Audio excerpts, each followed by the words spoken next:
ඉස්සෙල්ලාම සරලවම ගත්තොත් අපේ සංඛ්‍යා ලේඛන සංඛ්‍යා දත්ත වලින් විතරක් ගත්තොත් අපි දන්නවා අපේ රටේ ජනගහණයෙන් 50%කට වඩා ටිකක් වැඩි 52%ක් විතර ඉන්නේ කාන්තාවන්. අපේ රටට තිබ්බ ප්‍රධාන ප්‍රශ්නයක් තමයි යුද්ධය, ප්‍රචණ්ඩත්වය, ජාතිවාදය. අපි අවුරුදු ගණනාවක් එකිනෙකා මරාගත්තා. එකිනෙකාව අවිශ්වාසයෙන් බැලුවා එකිනෙකා දිහා. ඇත්තටම අපි බෙදුණු රටක්.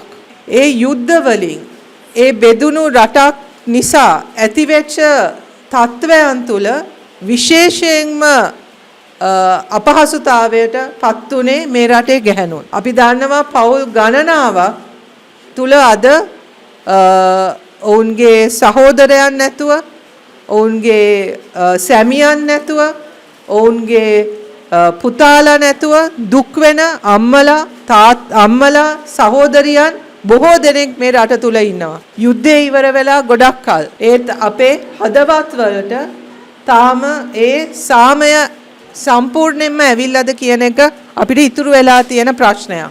යුද්ධ කරනකොට අපෙන් අහලා නෙවෙයිනේ යුද්ධ කරේ, යුද්ධ පටන් ගත්තේ නේද? හැබැයි ඒකේ ප්‍රතිවිපාක ගැහැණු අපිට අත්විඳින්න සිද්ධ වෙලා තියෙනවා. ඒ ජාතිවාදය, ඒ ප්‍රචණ්ඩත්වය, ඒ යුද්ධ නිසා කවුරු හරි දිනුවා නම් දිනුවේ අපි නෙවෙයි. ඒ නිසා අපේ රජය ජාතිවාදයට එරෙහිව ලොකු සටනක් ගෙනියනවා. මේ රටේ සියලු දෙනාටම සතුටින් ජීවත් වෙන්න, සමාන අයිතිවාසිකම් එක්ක ආරක්ෂිතව ජීවත් වීම තහවුරු කරන එක අපේ වගකීමක් හැටියට අපි දකිනවා. හැබැයි තාම ඒ ජාතිවාදී කඳවුරු තාම දඟලනවා. නැවත වතාවක් අපේ රට තුල එවැනි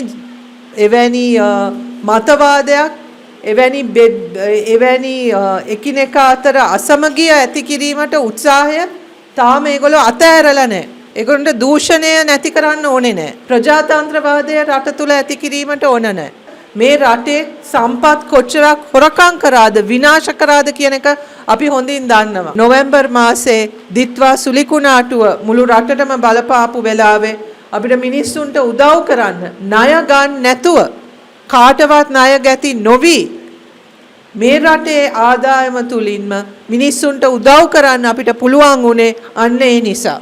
ජාතිවාදයෙන් බැටකාපු ප්‍රධාන කොටසක් වන ගැහැණු අපි මේ රටේ අසමගිය නිසා හොඳටම දුක් විඳපු බැටකාපු ගැහැණු අපි. මං අහන්න කැමති අපේ සහෝදරියන්ගෙන් අපි ආයිත් එහෙම ජාතිවාදීව අපිව බෙදලා අසමගිය ඇති කරන්න අපි ඉඩ දෙනවද නැද්ද?